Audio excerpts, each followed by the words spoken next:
straipsnį, kurį įspausdino Rytaus naujienos spalio 2 dieną. Čia parašiau apie savo darbą, kadangi aš esu Jonas Juravičius, dirbu Miroslavo seniūnijos seniūnu Alytaus rajone. Paprasčiausiai jaučiu didelę diskriminaciją iš rajono vadovybės. Ir ta diskriminacija tai prasidėjo senokai. O ir vien dėl to, kad aš neinu į rinkimus, į tokius neteisėtus.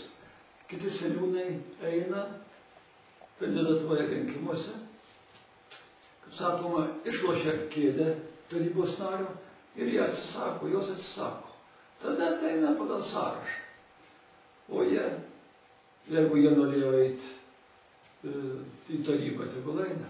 Ir va štai skaityk, kad per prievartą seniūnai, ambulatorijų vedėjai, mokyklų direktoriai su švietimo skyriaus vedėjai, Simno ir daugų komunalininkų direktoriai, visi vienam sąraše priekyje ėjo, kandidatavo, juos išrinko ir visi atsisakė.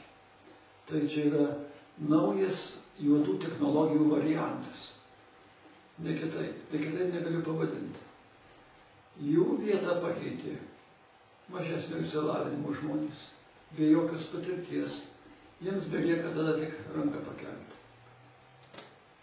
Visus tuos sprendimus, net negalvodami, jie patys patvirtina.